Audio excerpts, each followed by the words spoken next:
जय श्री सद्गुरुदेवाय नमः। जय श्री गणपति देवाय नमः। ओम नमः शिवाय। श्री महाशिव पुराण उमा संहिता 7वां अध्याय। श्री सनत कुमार जी वेद व्यास जी से बोले, हे महर्षि, सभी पापी लोग यमलोक में पहुंचकर पाप का फल अवश्य भोगते हैं। इसमें भेद इतना है कि पुण्य आत्मा यमराज के पास उत्तर के मार्ग से पहुंचाए जाते हैं और पाप आत्मा दक्षिण मार्ग से। वैवस्वत नगर में यहाँ से 86,000 योजन दूरी पर है। धर्मात्मा लोग तो सुगम प्रकार से पहुंच जाते हैं और पापी कठिनाइयों से पहुंचते हैं। पापियों के लिए जो नरक में पहुंचने का मार्ग है, उसमें बड़े नुकीले कांटे बिछे रहते हैं। गरम गरम बालू बिछी रहती है। छुरियों जैसे पैने कंकर बिछे रहते हैं। मार्ग में कीचड़ भी होता है और ऊंची नीची जगहें भी। अंगारों के समान तपती हुई पृथ्वी, बांस के वृक्षों की लंबी लंबी नुकीली डालियां, लंबे चौड़े वन, चहुं और अंधेरा ही अंधेरा। वन में लगी हुई आग, बर्फ से अटे हुए मार्ग, कड़ाके की सर्दी, गंदा पानी, सिंह, भेड़िए, व्याघ्र, मच्छरों आदि से व्याप्त वन, बड़ी बड़ी जोंकें, मदमस्त हाथी, पैने दांतों वाले सूअर, बड़े बड़े सींगों वाले जंगली भैंसे, बड़े बड़े भयंकर जीव, चोर, डाकनियां, भूत प्रेत, पापियों के नरक को जाने वाले मार्ग में यह सभी घूमते फिरते रहते हैं और मार्ग चलते हुए पापियों को बुरी तरह से सताते रहते हैं। बस पापी इन महान कष्टों को झेलता हुआ यमपुर में पहुंचता है। मार्ग में उसे अपना मित्र भाई कोई भी तो नहीं मिलता। उसका रूप प्रेत जैसा हो जाता है। शरीर नंगा, पानी न मिलने के कारण होंठ व तालू सूखे, तीव्र प्यास, उस पर यमदूतों के दंडों का पड़ना, पैर बेड़ियों से जकड़े हुए और घसीटते हुए यमदूत। भयभीत है, उसको भूख सता रही है, प्यास के मारे उसका दम निकला जा रहा है। इस बात की किसी को भी परवाह नहीं है। यमदूत रस्सों से बांधकर घसीटते लिए जा रहे हैं।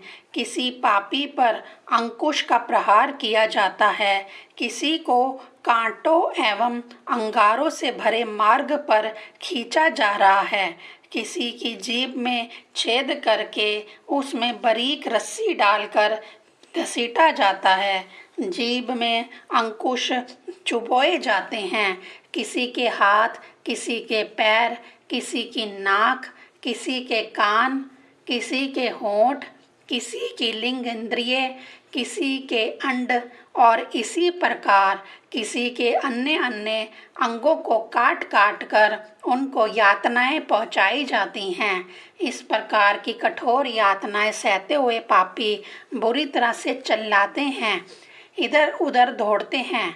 उनका शरीर फट जाता है, उसमें से रक्त व पीप बहती है। उस रक्त व पीप को पीने के वास्ते बड़े बड़े कीड़े पापियों के शरीर से चिपट जाते हैं। भूखे प्यासे यातनाएं सहते हुए पापी फिर याचनाएं करते हैं, लेकिन उनकी याचनाओं को वहां सुनता ही कौन है। यमदूत उनको मारते हुए घसीटते हुए ले जाते हैं। जिन मनुष्यों ने कुछ दान पुण्य किया होता है, उनके पास कुछ खाने पीने के लिए रहता है और वह मार्ग में खाते पीते भी जाते हैं। पापी यमपुरी में बड़ी कठिनता से पहुंचते हैं। यमदूत उन्हें यमराज के पास पहुंचाते हैं। हे मुनीश्वरों, जो प्राणी श्रेष्ठ कर्म करने वाले होते हैं, उनका यमराज आदर करते हैं और उनको विमानों में बिठाकर स्वर्ग में ले जाया जाता है, लेकिन उनको उनके पापों का भी थोड़ा बहुत फल अवश्य में मिलता है। वह मनुष्य जो कि निरंतर पाप करने वाले होते हैं, उनको भयानक ढाढ़ों वाले विकराल भवों से द्वार पर देखते हुए अनेक प्रकार के भयंकर अस्त्र शस्त्र धारण किए हुए 18 हाथों वाले भैंसों पर सवार, जलती अग्नि के समान लाल लाल आँखों वाले, प्रलय की अग्नि के समान तेजस्वी भयानक यमराज दृष्टिगोचर होते हैं।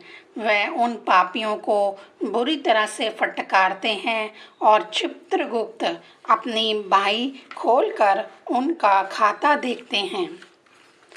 8वां अध्याय। चित्रगुप्त कहते हैं, हे पापियों, तुम सदा सदैव पाप में रत रहते हो। अब तुम अपनी करनी का फल भोगो।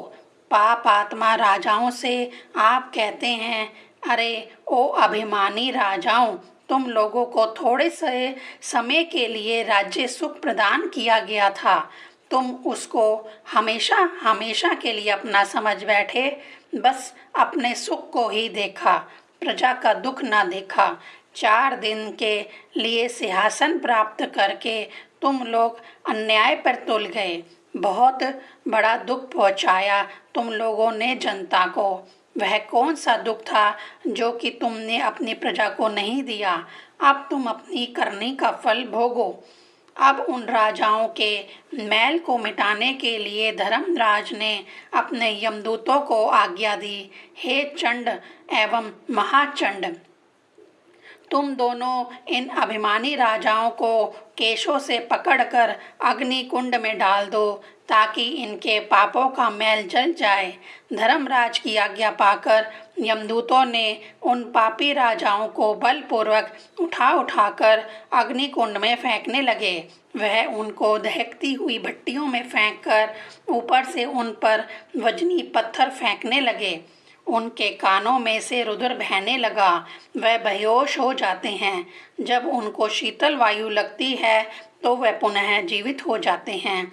फिर यमराज उनको नरकों में पटक देते हैं। वह नरक पृथ्वी के नीचे 7 पर्दों के नीचे है।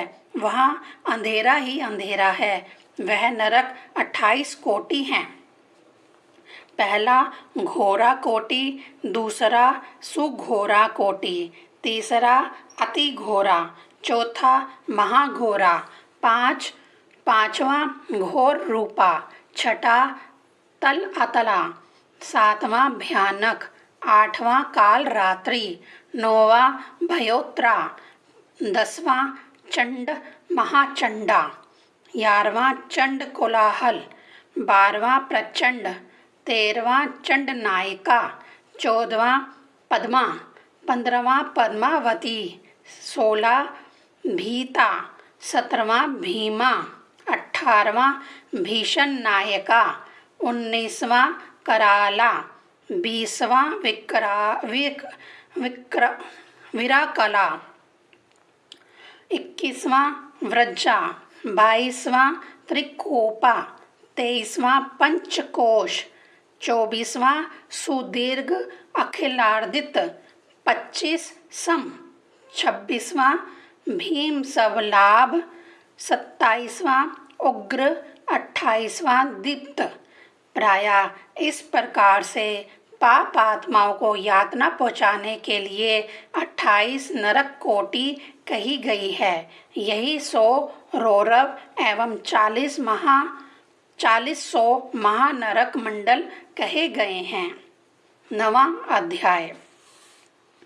जिस प्रकार खोटे और मैले सोने को आग में तपाकर शुद्ध किया जाता है, उसी प्रकार जीवात्माओं के पाप मैल को दूर करने के वास्ते उनको विभिन्न नरकों में डाल डाल कर शुद्ध किया जाता है। पहले पापियों के दोनों हाथों में रस्सियां बांधकर उनको किसी ऊंचे पेड़ की ऊंची डाली से लटका दिया जाता है। फिर उनको बड़े जोर का झोंटा दिया जाता है। फिर उनके पैरों में बड़ा वजनी लोहा बांध दिया जाता है, जिससे कि वह अत्यंत दुखी होकर बार बार अपनी करतूतों को याद करते हैं। उसके बाद हथौड़ों से उनके अंग फोड़ते हैं। फिर उबलते हुए तेल के कड़ाहों में उनको बैंगन की भांति पकाते हैं। फिर उनको विष्ठा के कुएं में फेंका जाता है, जहाँ पर सहसों कीड़े उनके शरीर से चिपटकर उनको नोचते हैं। पैने डंकों वाले बड़े बड़े कीड़े, कठोर चोंच वाले कौवे, कुत्ते व भेड़िए चहुं ओर से उन्हें घेर कर उन्हें नोच नोच कर खाते हैं, और भी नाना प्रकार के जंगली जीव आकर उनको सताते हैं। इस प्रकार की यातनाएं उन पापियों को पहुंचाई जाती हैं और उसके बाद उनको अन्य नाना नरकों में फेंका जाता है, जहां पर कि उनकी पीठ पर धैकते हुए लाल हथौड़ों से चोटें पहुंचाई जाती हैं, और कईयों को तो पैनी धार वाले आरों से चीरा जाता है, और कई बार उन पापियों को अपना ही मांस खाने को और रक्त पीने को बाध्य किया जाता है। इस प्रकार उन पापियों को नाना कष्ट भोगने पड़ते हैं, लेकिन वह मरते नहीं, उनका शरीर दुख भोगता है। फिर उनको निरुद्वासक नामक नरक में भी श्वास लेने के बिना पाप आत्मा प्राणी बहुत समय तक पड़ा रहता है।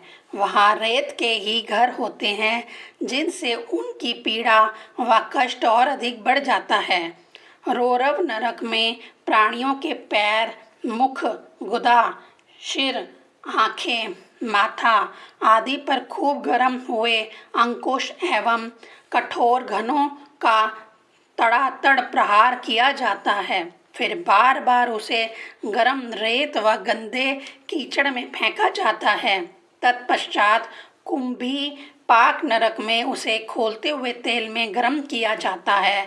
फिर लाजा, भक्ष, सूची, पत्र, लोहा, कुंभ आदि नरकों में डालकर धीरे धीरे श्वास लेने लगते हैं।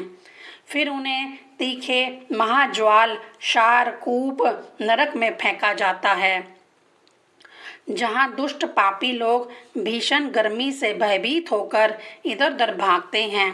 फिर यमदूत इनके कंधों को झुलस देते हैं, पीछे की तरफ से इनका सिर लगा देते हैं, फिर ब्रज के समान मुक्कों से इन पर प्रहार करते हैं। महाज्वाल नरक में सब पापियों को एक रस्सी में बांधकर कीचड़ में लपेट देते हैं, फिर उन्हें तीव्र अग्नि में पकाते हैं। इस प्रकार दुष्ट लोग बहुत बड़ी बड़ी यातनाएं अपने पापों के कारण झेलते हैं। 10वां अध्याय। उसके बाद उसको नास्तिक द्विज हाखे नामक नरक में डाला जाता है, जहाँ पर कि उनके शरीर पर लंबी तथा पैनी फालों वाले हल चलाए जाते हैं। जिन पापियों ने माता पिता एवं गुरुओं को गाली दी होती है, उनके मुखों में विष्ठा डाला जाता है और ऊपर से उनको धान की भांति कूटा जाता है।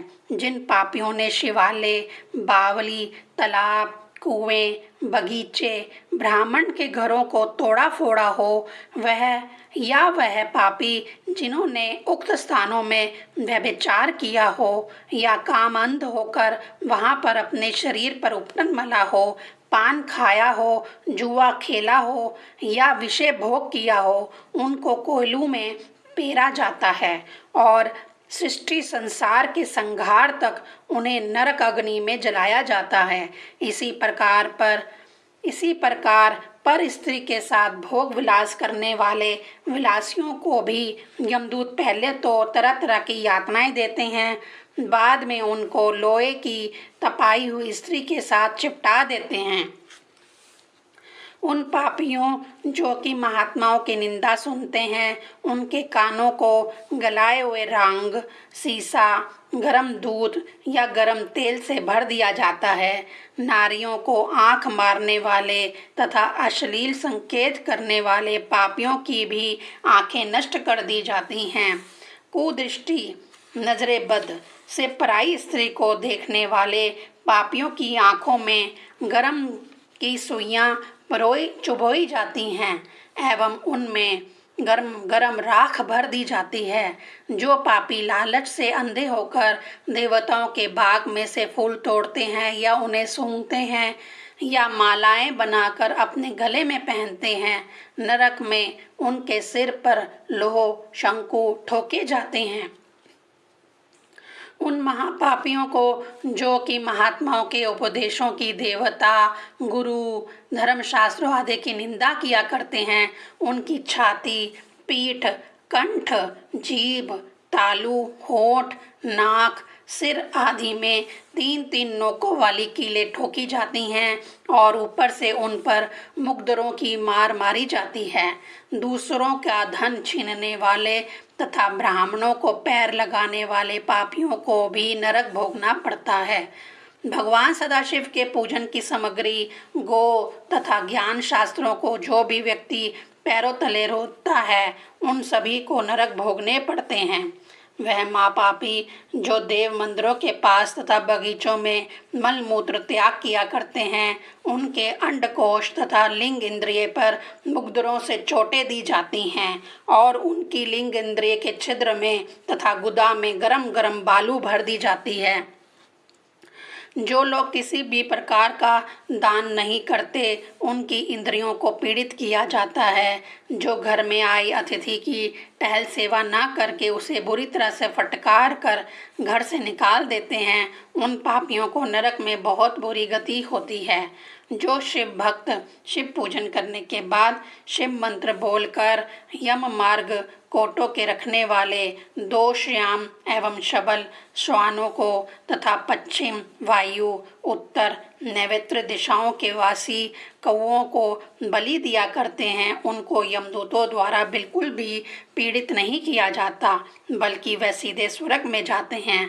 इस कारण प्रतिदिन मनुष्य 4 हाथ का मंडप निर्माण करके उसके ईशान में धन्वंतरी, पूर्व में इंद्र, पश्चिम में सुध सोम, दक्षिण में हम तथा पितरेश्वर, पूर्व में सूर्य, द्वार पर धाता विधाता, इन सबकी बलि देवे।